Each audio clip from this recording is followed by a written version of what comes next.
V nasledujúcej videoukážke si povieme niečo o parametroch počítačovej siete.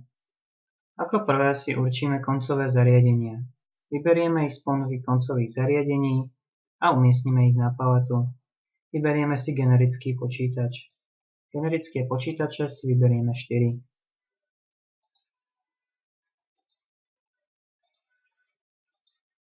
Potom ako sme ich umiestnili na paletu, potrebujeme stredové zariadenie, ktorým ich prepojíme. Propojíme ich pomocou switchu. Vyberieme switch z ponuky switchov, prvý zľava, a položíme ho na paletu. Tým pádom potrebujeme ešte tieto koncové zariadenia nejako prepojiť s naším prepínačom. To je vlastne preklad switchu. Prepojíme si teda koncové zariadenie s prepínačom a urobíme to tak, že si vyberieme priamy kábel a tento prepojíme s zakončením Fast Ethernet 0 a so zakončením switchu Fast Ethernet 1. Zakončenia na switchi si môžeme vyberať ľubovoľne.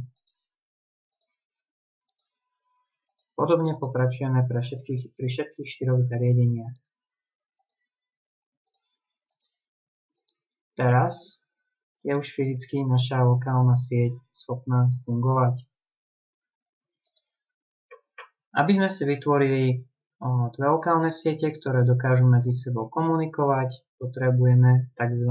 Smerovač. Smerovač vyberieme z ľavého dolného rohu a vyberieme smerovač 1841.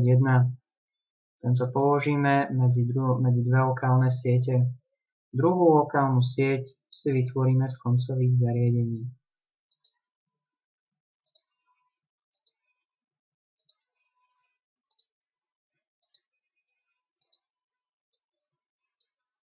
Tieto zariadenia prepojíme s prepínačom.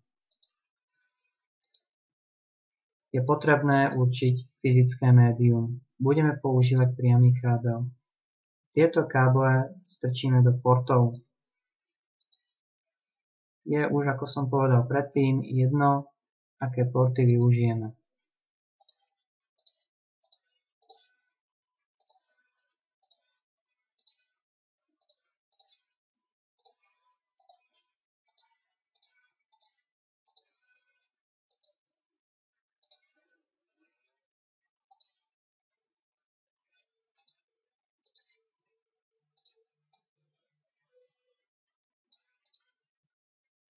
Následne si prepojíme switch, teda prepínač, s routerom.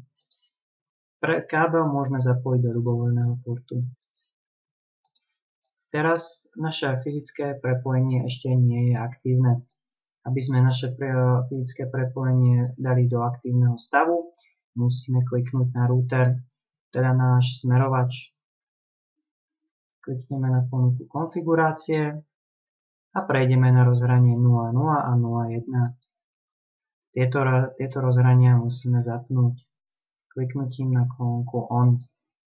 Každému z týchto rozhraní musíme určiť IP adresu, ktorá sa zhoduje so sieťovou časťou IP adresy portu, ktorému prilieha. Toto rozhranie prilieha sieti číslo 1, sieti, ktorú sme vytvorili ako prvú. Nahráme mu teda IP adresu so sieťovou časťou, ktorá sa zhoduje s danou prvou sieťou.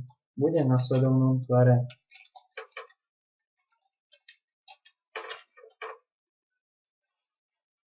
Maska podsiete bude triedy C. Ďalej nastavíme túto IP adresu aj rozhraniu číslo 01. Najprv ho fyzicky zapneme a potom nastavíme sieťovú časť IP adresy. Táto sa už zhoduje s druhou sieťou. Maska podsiete bude triedy C. Teraz, keď už sú naše rozhrania nastavené a fyzicky zapojené, musíme ešte určiť IP adresu na aspoň jednom z zariadení na našich lokálnych sieťach. Berieme si počítač číslo 31 v mojom prípade, klikneme si naň, prejdeme na pracovnú plochu, pôjdeme do nastavenia IP adresy a napíšeme mu IP adresu.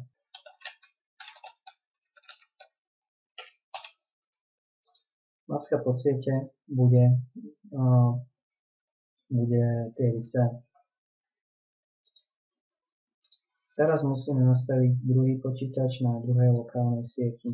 Prejdeme do ponuky pracovnej plochy, nastavenie IP a tam nastavíme sieťovú časť IP adresy, ktoré je nasledovnom, pričom naše koncové zariadenie už môže mať hostovskú časť IP adresy ľubovoľnú. Subnetová maska bude triediť C. Otestujeme si. Teraz je ešte potrebné nastaviť na našich dvoch koncových zariadeniach adresu výstupnej brány. Prejdeme na počítač číslo 31. Otvoríme ho a v IP konfigurácii nastavíme výstupnú bránu. Je to IP adresa rozhrania, ktoré prislúcha tejto lokálnej sieti. Podobne robíme s počítačom číslo 36, ktorý sa nachádza na druhej lokálnej sieti.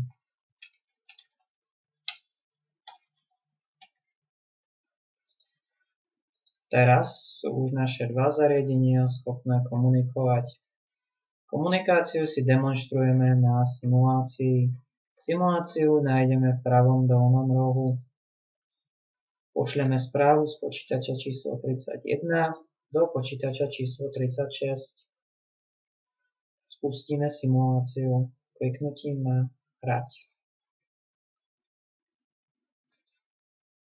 Ako prvé sa nám spustí ARP požiadavka, pretože switch musí zistiť MAC adresy jednotlivých prvkov na lokálnej sieti. Prvok, ktorý má danú IP adresu, do ktorej táto správa má ísť, na ARP požiadavku odpovie a počítač, ktorý už pozná MAC adresu, môže posielať svoju správu ďalej cez náš smerovač, ktorého MAC adresu už pozná. Router postupuje úplne rovnako. Posiela ARP požiadavku, aby zistil MAC adresu koncového zariadenia. Koncové zariadenie s danou IP adresou bude na správu reagovať tým, že do nášho smerovača pošle svoju IP adresu, ktorá bude v rámci správy, ktorú práve teraz vidíme, ako posiela. Smerovač po zistení môže túto správu prenášať ďalej.